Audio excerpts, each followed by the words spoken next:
ኢየሱስ ጎይታዬ ኢየሱስ ጎይታዬ ኢየሱስ ክርስቶስ ተማለሎ ምን ዘለዓለም ንሱ ሕያው እዩ ክብርን እግዚአብሔር አምላኽና ይኹን ከመይ ቀኒና ክብርን አምላኽና ቃል አምላኽ ሓቢርና ከነነብብ ኢና ኩልና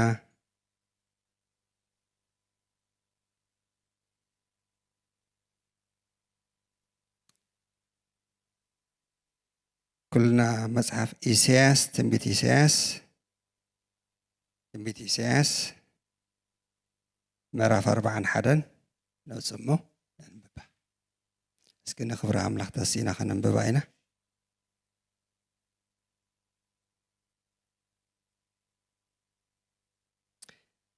هاللويا كننببو خلنا تقال بعلو قلس انديوسكي كابزي ننببو قال ጎይታ እንታይ ትብለኒ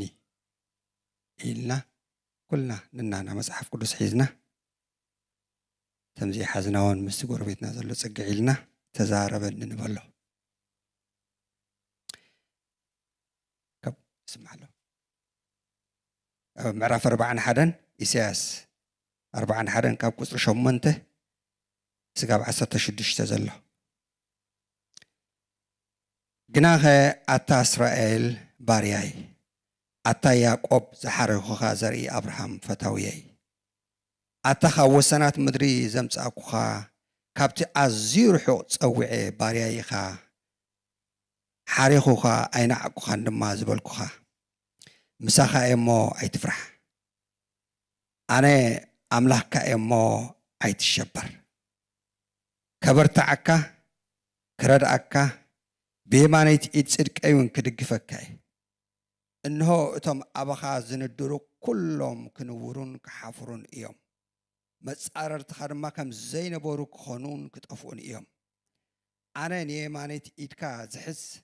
أي تفرح كدقفكاي زبل إجزيابير أملاك أيمو نتوم زودا دروخا خد اليوم أي كترخبو من كأيخا እቶም ዝዋግኡኻ ድማ ከንቱ ገለ ከም ዘይነበረ ክኾኑ እዮም ኣታሓሳኻ ያዕቆብ ኣቱም ሰብ እስራኤል ኣነ ዝድግፈካ ኣይትፍራሕ ተበጃዊኻ ድማ ናይ እስራኤል ቅዱስ እዩ ይብል እግዚአብሔር እንሆ በሊሕ ዘስናኑ ሓድሽ ሰረገላ መኸይዳ ክገብረካ ንኽራን ክሳዕ ዝድቆሱ ክትከተኺዶም ንኽሮቢት ከዓ ከም ቦቕቦቕ ክትገብሮም ኢኻ ክትምንስዮም ኢኻ ንፋስ ከዓ ክወስዶም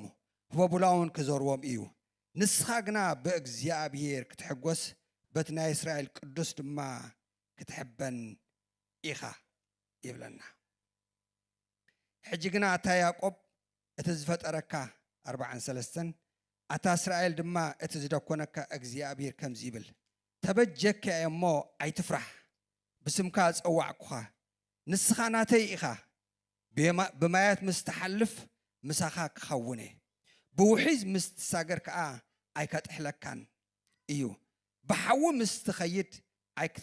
أيكت ندجن إيخا هل تاون أيك هموخا كان إيو أنا እግዚአብሔር أملاكا إتنا إسرائيل قدوس مدحانيخا إيمو نجبس بجخا نيتوبيان سابان أبكندخا أحلفكو أبي أنتي بلوسن كبرون سلازخوانكا ስለዘፍቀርኩኻ ኣብ ክንደኻ ሰባት ኣብ ክንዲ ህይወትካ ድማ ህዝብታት ክህብ እየ እስኪ ምዛ መዝሙር ከና እንዳስተንተና ነትቃል ምዛ መዝሙር ድማ እስኪ እንዳሰማዕናያ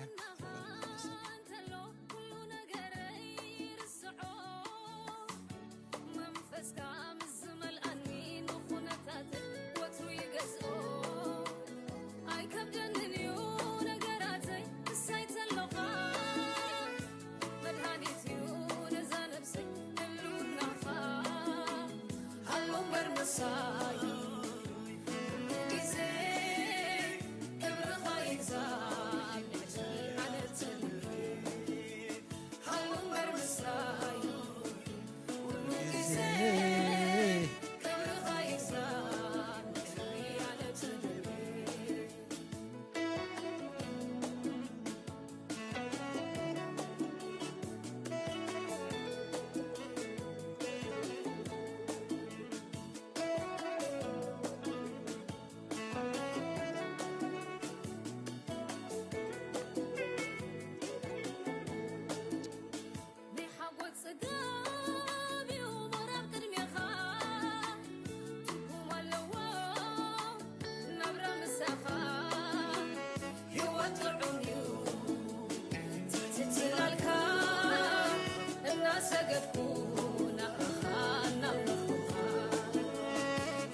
ሃሌሉያ አቦና ነመስግነካ ኣለና ስለዚ ህያው ቃልካ ስምካ ይባረኽ አልፋን ኦሜጋን ዝኾንካ ናይ እምነትና ጀማርን ደምዳሚያን ንስኻ ኢኻ ነዚ ብርሃን ዝኾነ ቃልካ ድማ ሕጂ ከተብርሃልና ንጽልእ ኣለና ተስፋ ቃልካ ውሽጥና ከኣቱ ንጽልእ ኣለና ኣብ ቃልካ ሱር ሰሪና ድማ ኣባኻ ናባኻ ክንቀርብ ድማ ንጽልእ ኣለና ሕጂ ድማ እግዚኣብሔር ቃልካ ኣብ ማእከልና ይገለጽ ብኢየሱስ ክርስቶስ ስም ከምቲ ዝመጸናዮ ዘይኮነስ ኣወጻጻና ግን ሕጂ ከም ብሓድሽ ተለዊጡ ካልኦት ሰባት ኮይና ተለዊጥና ክወፅእ ጽልእ ኣለኹ ሎሚ ቃልካ ከም ዘለዎ ኣብ ማእከልና ይገለጽ ብፈውሲ ክትመጸና ብስልጣን ክትግለጽ ኣብ ማእከልና እግዚኣብሔር ንጽልእ ኣለና በኢየሱስ ክርስቶስ ስም ነታ ክትፍወስ ደልያ ነፍሲ ፈውሳ ንኽትበርታዕ ትደሊ ነፍሲ ድማ ኣበርታዕያ እግዚአብሔር በኢየሱስ ክርስቶስ ስም ክብር ሁሉ ንዓኻ ይኹን አሜን ሃሌሉያ እግዚአብሔር ይመስገን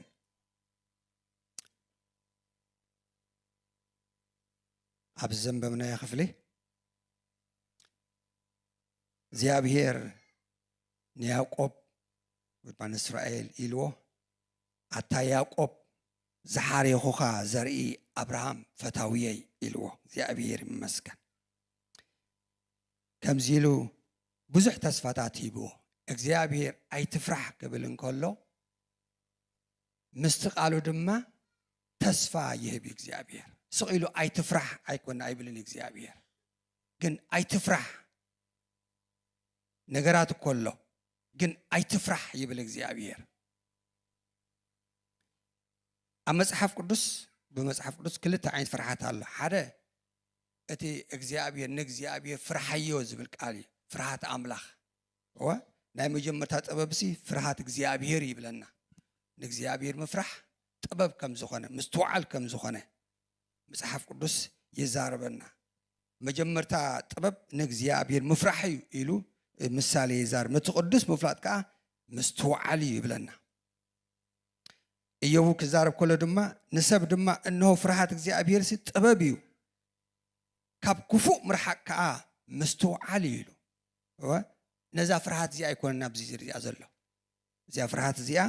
ክንፈርሖ ዝግባአና ፖዘቲቭ ፍርሃት እዩ ፖዘቲቭ ዝኾነ ኣሉታዊ ፍርሃት ንእግዚአብሔር ክንፈርሖ ዘለና ፍርሃት ብዛዕባ እዚ ይኮነና ኣብዚ ሕጂ ብዛዕባ ንያዕቆብ ዝዛረቦ ዘሎ እታ ካልአይቲ ፍርሃት ግና ኣሉታዊ ፍርሃት ኔጋቲቭ ዝኾነ ፍርሃት ማለት እዩ ኔጋቲቭ ዝኾነ ፍርሃት ከምዚ ብኩነታት ሪኢኻ ትፈርሓሉ ትሰግኣሉ ጭንቀት ፍርሃት ስግኣት ነዚ ሰብ እንተደኣ ፈሪሑ ራዕዲ ይርዕድ ማለት እዩ ስለዚ ሓደ ሰብ እንተደኣ በዚ ኔጋቲቭ ዝኾነ ፍርሃት እንተደኣ ተዋሒጡ ዝገብሮውን ኩሉ ዝጨንቆ ኣይፈልጥን እዩ ስለዚ እንታይ ዝገብር ከምዚ ፓራላይዝ ዝገብሮ ማለት ፍርሃት ምስ መፀ ስለዚ ነዚ ኣይትፍራሕ ኢልዎ ኣይትፍራሕ ስለምንታይ ኣይትፍራሕ ኣነ ምሳኻ እየ ኣይትፍራሕ ክብል ከሎ እግዚአብሔር ኣብዚ ሓሙሽተ ነገራት ኣይትፍራሕ ዝብል ስለምንታይ ኣይትፍራሕ ዝብል እብሎ ከም ዘሎ ኣብዚ ክንርኢ ንኽእል ቀዳማይቱ ምሳኻ እየ እሞ ኣይትፍራሕ ኣሜን ዶ ምሳኻ እየ እሞ ምሳኺ እየ እሞ ኣይትፍራሕ ይብል እግዚአብሔር ስቕ ኢሉ እግዚአብሔር ኣይትፍራሕ ይብለካን እዩ ካልኣይ ኢልዎ ኣነ ኣምላኽካ እየ ኢልዎ እግዚአብሔር ይመስገን እግዚአብሔር ኣብ ገዛእ ርእሱ ተኣማሚኑ እዩ ኣይትፍራሕ ዝብል ኣብ ህልውኑ ተኣማሚኑ ኣይትፍራሕ ክብሎ ከሎ ኢና ንሪኦ ኣይትሸበር ከበርትዓካ ክረድዓካ ድማ ኢልዎ እግዚአብሔር ይመስገን መሊሱ ብየማኒት ኢድ ጽድቀ እውን ክድግፈካ ኢሉ ሓሙሽተ ነዚአን ይሂብዎ ካብዚ ዝተላዓለ ኢልዎ ኣይትፍራሕ ኣሜን ንኽሰምዕ እስኪ ኣይትፍራሕ በልዎ ንጎንኹም ዘሎ ኣይትፍራሕ እግዚአብሔር ኣይትፍራሕ ኢሉ ዝዛረብ ኣምላኽና ኣይትፍራሕ نخرد أكاس لزخوني نخرد عنا سلزخوني أي تفرح يبلنا እግዚአብሔር ይመስገን ስለዚህ ንኸይ ፈርሕ ንያዕቆብ መጺዎ ኣምታይ ኩነታት ነይሩ ኣይንፈለጥ ግን ኣብ ስደት እዮም ዘለው ኣብ ባቢሎን እዮም ዘለው ኣብ ምርኮ እዮም ዘለው ኣብ ባርነት እዮም ዘለው ኣኡ ክንደይ ጭንቀትን ክንደይ መከራን ኣለዎም ግን ኣብ መንጎ መጺ እግዚአብሔር እንታይ ኢልዎም ኣይትፍራሕ ጥዒሞ ይኮነን ዘሎ ያዕቆብ ማለት እዩ እስራኤል ኣብ ምርኮ እዩ ዘሎ ካብ ምዕራፍ 4 ክሪኦ ከለና ንህዝበይ ኣጸናንዑ ይዝብል ሕጂ ኣብ ምርኮ ኣብ ስደት እንከሎ ግን እግዚአብሔር ንኸጸናንዑ መጺኡ ስለዚህ እንታይ ትልዎ ንያዕቆብ መጺኡ ኣይትፍራሕ ኣነ ምሳኻ እየ ኣብ ባቢሎን ኣለኻ እወ ኣለኻ ኣነ ግን ምሳኻ እየ ኣብ ምድረ በዳ ኣለኻ እወ ኣነ ኸ ምሳኻ እየ ኣብ ስደት ኣለኻ እወ ኣነ ኸ ምሳኻ እየ ኣብ 43 ከም ዘበብናዮ بمات مستحلف أيكت إحلكان يلو أيكت إحلكان زيابير مسكن زيابير أي تفرح قبلن كله أب تصفق قالو أب حيلو أب كلتو أمن النتو تأماميني أي تفرح زبلك أمين ده أبقى أمانات أمامين يكون أباي توكل يكون نعي أمين يكون أب جزاء استأمينه جنا أب تصفقالو تأمينه جنا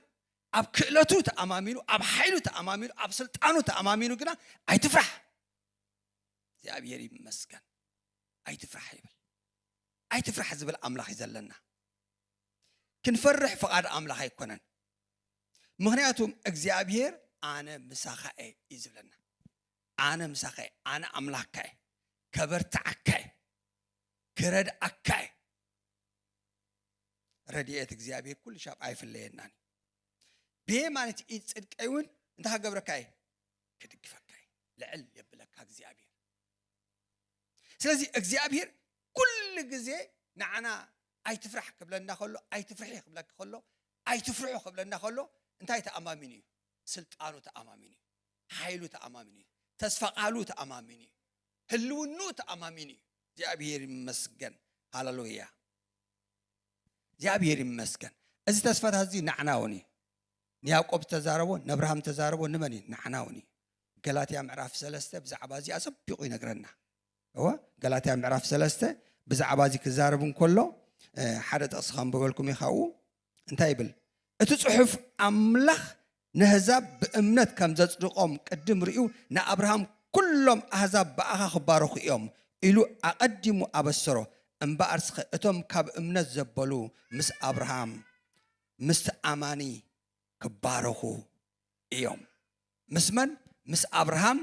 ምስ ተኣማኒ ክባረኹ እዮም በረኸት ኣብርሃም በረኸትና እዩ ኣሜን ዶ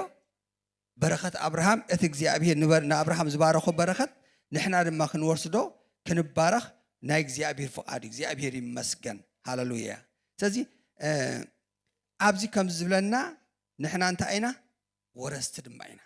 ኣብ መወዳእታ ናይ ገላትያ ምዕራፍ 3 ክዛረብ ከሎ ናይ ክርስቶስ ካብ ኮንኩም ደጊም ዘርኢ ኣብርሃም ኢኹም ከምቲ ተስፋውን ወረስቲ ኢኹም ነዚ በረኸት እዚ ተኻፈልቱ ንሕና ኢና ንያዕቆብ ዝተዛረቦ ንእስራኤል ተዛረቦ ኣይትፍራሕ ዝበሎ ንዓናውኒ ንዓኽውኒ ንኹሉ በረኸት እዚ ኣብርሃም ንሕና ድማ ምስኡ ተኻፈልቲ ኢና እግዚአብሔር ይመስገን ስለዚ ኣብዚ ኢልዎ ምሳኻ እሞ ኣይትፍራሕ ኢልዎ ኣይትፍራሕ እግዚአብሔር ስሙ ይባረኽ ኣይትፍራሕ ክንፈርሕ ፍቃድ እግዚአብሔር ኣይኮነን እንታይ ደኣ ብቃሉ ክንብርትዕ ምስኡ ክንሕይል ኣብ ቃሉ ክንኣምን ንቃሉ ድማ ክንኣምኖ እግዚአብሔር ይመስገን ስለዚ ዳዊት ኢልዎ እንታይ ኢሉ ኣመንኩ ስለዚ ተዛረብኩ ይብለና ነተቃል እንታይ ኢና ንኣምን ንቃል እግዚአብሔር ምስ ንኣምን ንቃሉ ድማ ንዛረቦ እንብሎ እግዚአብሔር ይመስገን እግዚአብሔር እንታይ እዩ ረዳእየ እዩ ኣይክፈርሕን ድማ እዩ እግዚአብሔር እንታይ እዩ ረዳእየ እዩ ኣይፈርሕን ረዳእይ ካብ ምዃኑ እንታይ ትብል ትዛረብ ትእውጅ እግዚአብሔር ይመስገን ስለዚ ኣሚንካ ንቓሉ ትዛረብ ሓደ ግዜ ያኢሮስ ጎይታ ኢየሱስ ክርስቶስ እንዳኸደ ከሎ ያኢሮስ ድማ ወደይ ጓሌክ ትሞት ኢላሞ ንዓበጃ ኸይድ ካምብረላሞ ጸልየላ ኢሉ ክድሕን ኣድሕና ንጎይ እንዳኸደ ከሎ ድሓሪ ሓደ መጽዩ ንጎይታ ኣይተድክሞ ኢሉ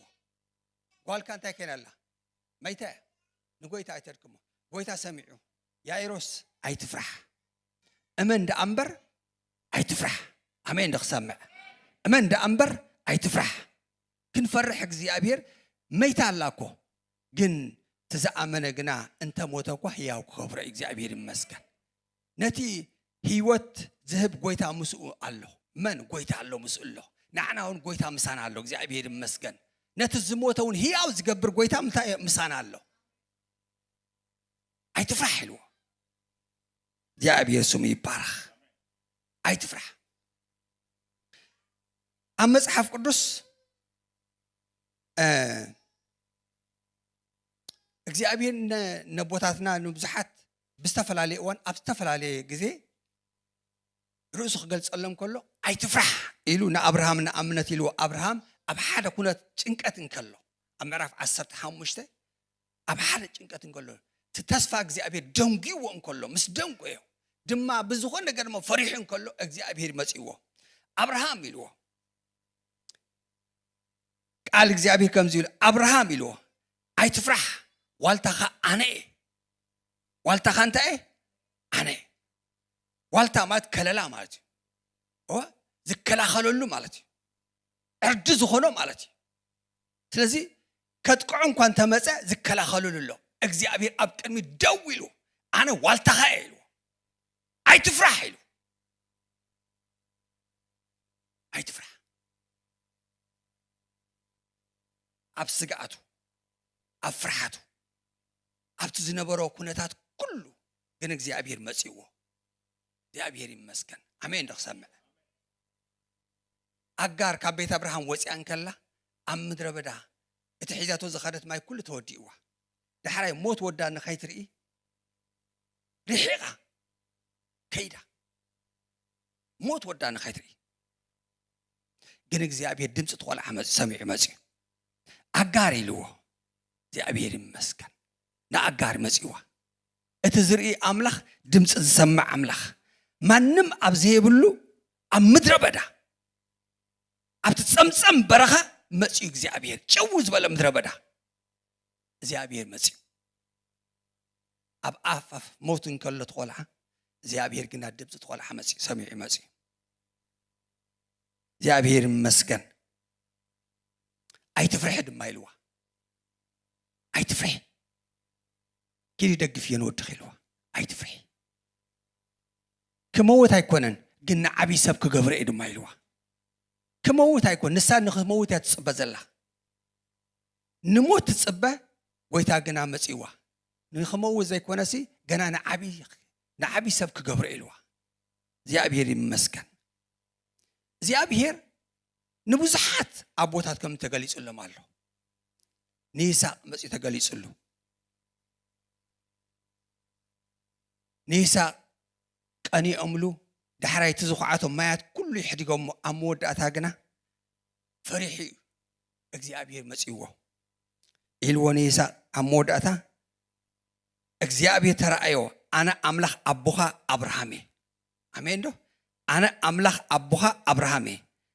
ኣነ ምሳኻ እሞ ኣይትፍራሕ ቀኒ እምሉ እግዚአብሔር ኣብቲ ዝዘርኦ ዘበለ ሁሉ ባሪኽዎ ምስራዩ ድሕራይ እንደገና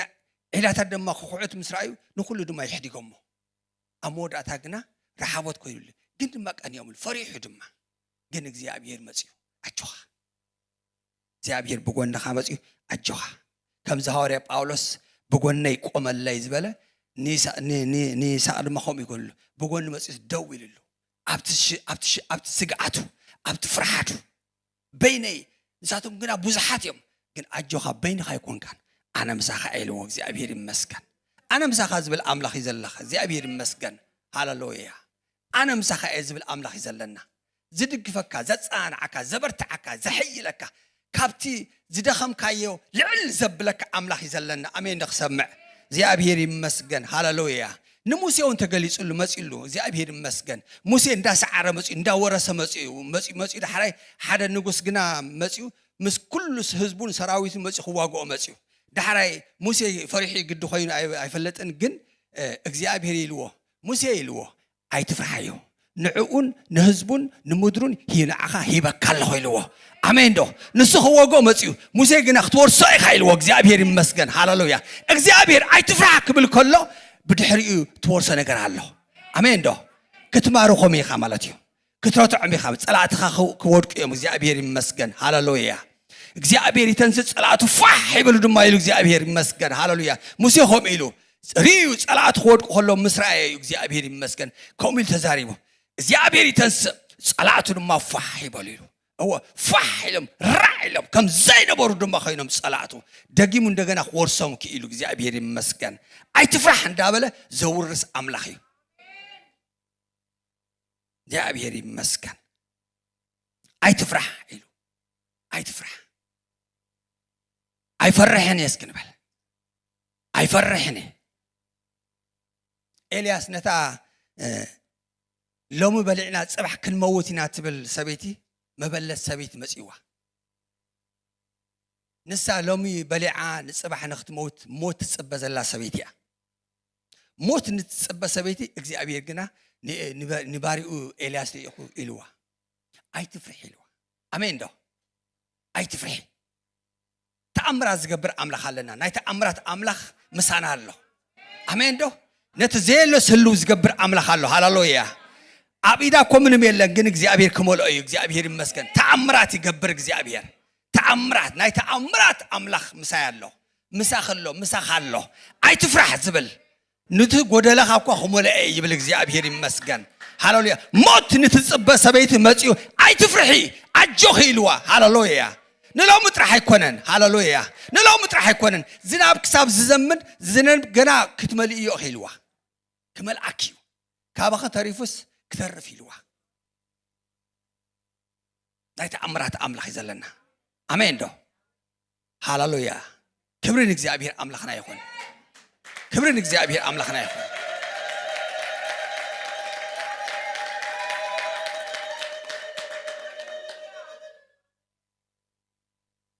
ሞታ ንትጽበ ሰበይቲ ግን እግዚአብሔር አይትሞትን ይኺ ንስኸይት ሞቲ ወድኺ ሞት ግና ተአምራት ክኸውን ይልዋ ተአምራት ክኸውን ሃሌሉያ አብካለ ጥሜት ክኸውን ማይ የለን ድርቅ ይዘሎ ደረቅ ይዘሎ ኩነታት ኩሉ ደሪቁ ይዘሎ ማይ የለን አብ አግና በረከት ክኸውን ሃሌሉያ ዘይት ክፈስስ አብ ገዛኺ ይልዋ ዘይት ክፈስስ አብ ገዛኺ ዘይት ክፈስስ አብ ገዛኺ ይልዋ ሃሌሉያ ሃሌሉያ ወይታ መጽን ደቀ መዛሙርት ፈሪሕም እንከለው ተዓጽም እንከለው ሰላም ንዓኻትኩም ይልዋ አፍራሃቶም ንስ ግና ሰላም ንዓኻትኩም አሜን ዶ ካብት ፈሪሕም ዘለው ሃዋው ካው አውጽዎ ብርታዕ መጽ ሕጂ ተሐድሶ ኮይን ሕጂ ነገራቶም ኩሉ ተሐድሱ እምነቶም ተሐድሱ አሜን እግዚአብሔር ይመስገን ዋ ቃል ከመጽእ ከሎ እግዚአብሔር ይመስገን እግዚአብሔር አበርቲዕኩም እንደፈለጥ ሃሌሉያ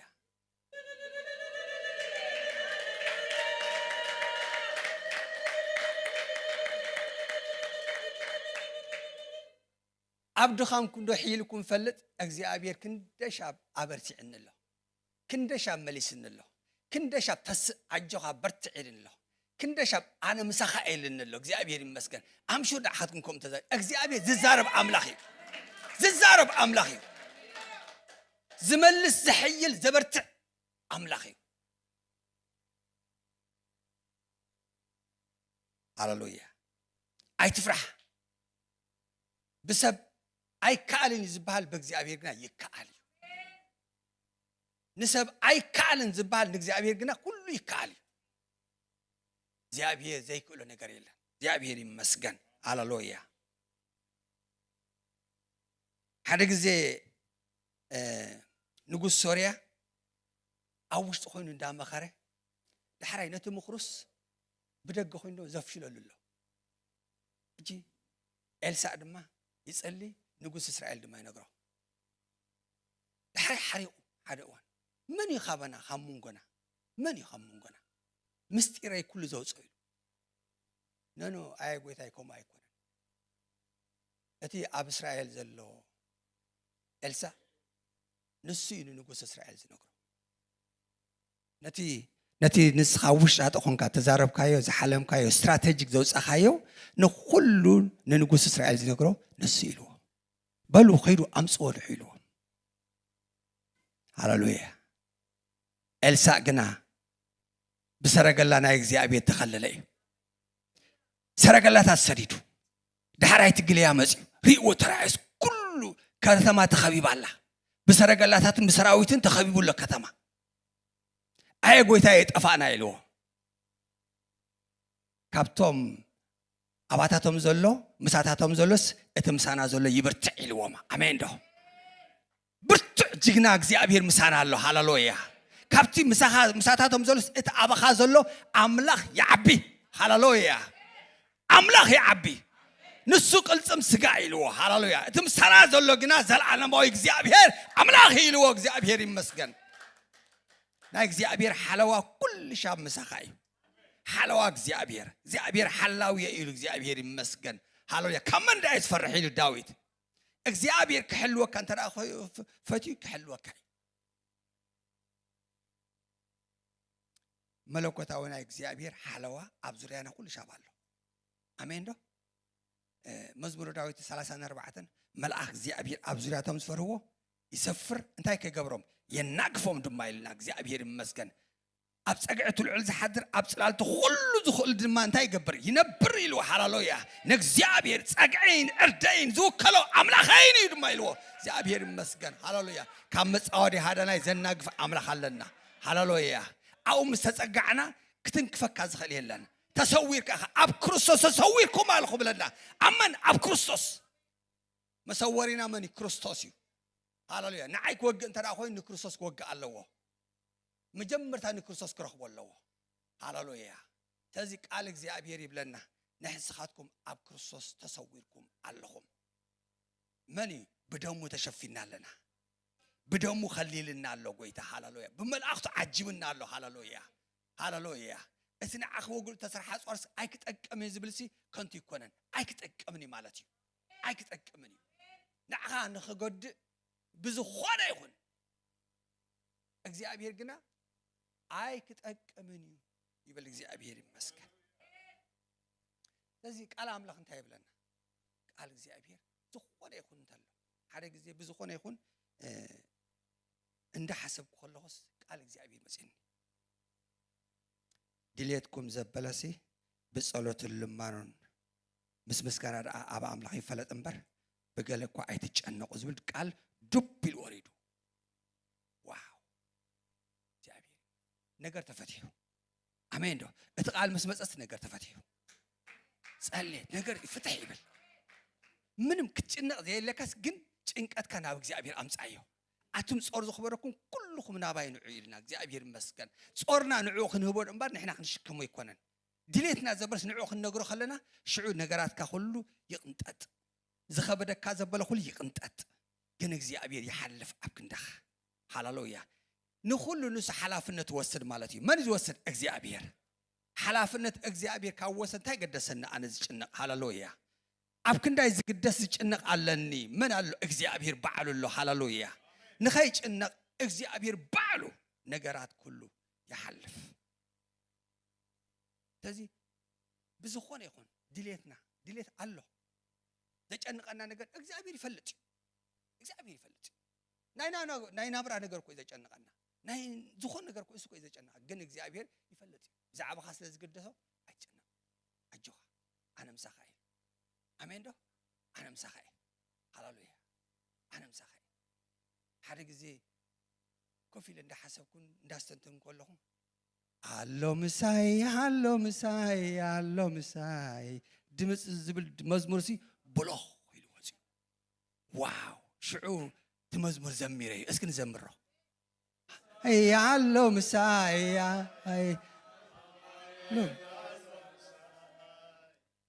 አሎ ምሳይ አሎ ምሳይ አላሚኤል አሎ ምሳይ አይኮንኩን አሎ ምሳይ ፈኒኒ አሎ ምሳይ ይርታዓኒ አሎ ምሳይ ከሕድለኒ አሎ ምሳይ አለይ አይኮንኩን ምሳይ አማኒኤል አሎ ምሳይ አሎ ምሳይ አሎ ምሳይ አማኒኤል አሎ ምሳይ ያቆምኩን አሎ ምሳይ ከብታኒ አሎ ምሳይ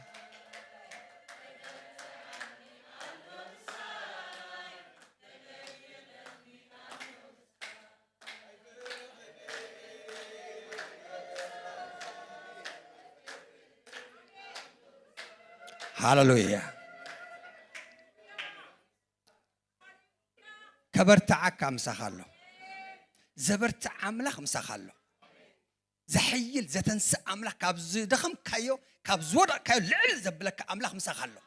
አሜን ንኽሰምዕ አው ተወከል ንእግዚአብሔር እመኖ ንእግዚአብሔር ምእማን ሃሌሉያ እግዚአብሔር ይመስገን እምነት አብ እግዚአብሔር እምነትካ አብ እግዚአብሔር አጽናዮ አደልድሎ እግዚአብሔር ይመስገን ሃሌሉያ እግዚአብሔር ሰናይ እግዚአብሔር እንታዩ ሰናይ አብ ካልኣይ ዜና መዋዕል ሓደ ግዜ አሳ ብርግጽ ንእግዚአብሔር ብትኽክል ዝሰዓበ ናይ አምላኽ ሰብ እዩ ኣብ መወዳእታ ግና መብዛሕትኦም ተነጋውስ ክትሪኦም ከለኻስ ኣብ መወዳእታ ጽቡቕ ክኸዱ ጸኒሖም ኣብ መወዳእታ ግና መገዶም እንታይ ገብሩ ልውጥ يبلو أموداتا دحراي إذا كل እግዚአብሔር ካብ ክንደይ ሰራዊት ካብ ክንደይ ከድሕኖ ዓወት ክቦ ጸሪሑስ ኣብታ ናይ መወዳእታ ዘመን ህይወቱ ግና ኣብ ክንደ ኣብ እግዚአብሔር ሲ ኣብ ስጋን ደምን ኣብ ቅልጽም ሰብ ተወኪሉ ይዕንቱ ካብ እግዚአብሔር አልዒሉ ተውክልቱ ኣብ ስጋን ደምን ገይሩ ኣብ ምስ ካልኦት ሃገራት ሰራዊት አላያንስ ጀሚሩ ሕብረት ጀሚሩ ማለት እዩ ቅድሚኡኩም ምስ ካልኦት ኮይኖም ምስ እግዚአብሔር ይነርዎኩ እግዚአብሔር እኮ እዩ ዝዋጋሉ ነይሩ እግዚአብሔር እንዳሓለፈስ ንጸላእት ሁሉም ይስዕረሉ ነይሩ ኣብታ ናይ መወዳእታ ግና ኣብ ካልኣይ ዜና መዋዕል ምዕራፍ 16 ከውፃሞ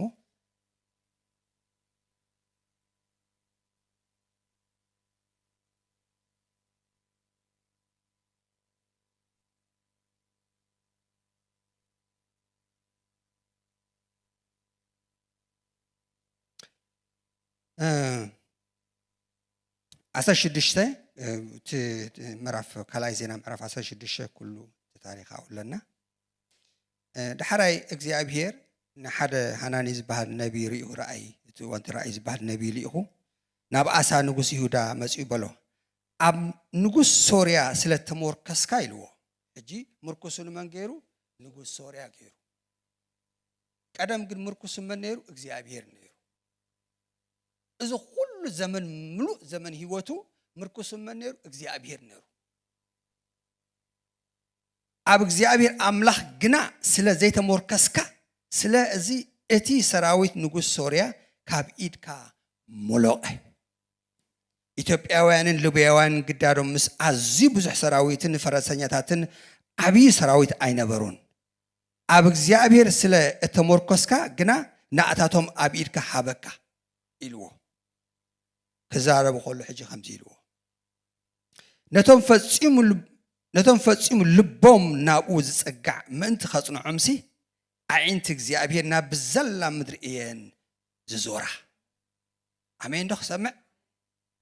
بزيس عشنت إخا زيقبركا سلازي لما كاب حج جمير وق كل عليك إيو ماليسو آسايتا ملسن كاوز قرد نكنا كيرو جنك على أمر خبر نتهم فتسيم اللبوم نابوز سقع من تخصنا عمسي كصنع عمسي يعنتك زيابير نابزل مدري نتاي قبره يزوره نتهم فتسيمو لبوم عاوز سقع من أبك زيابير سقع እግዚአብሔር ከም ተስፋ ቃሉ እዩ እግዚአብሔር አኡ ምስንወከል አኡ ምስንጽጋ አብ ተስፋ ቃሉ ደው ምስንብል እግዚአብሔር ኩል ሻብ ምሳናይ ከድሕነና ከናግፈና እግዚአብሔር ይመስገን ክብጀውና ኩል ሻብ ምሳናይ እስከ በዚ ርዕስና በዛ ቃል እዚ እንዳስተንተና ተውሲና እንተስሞ እንጸልይ ኢና እግዚአብሔር ይመስገን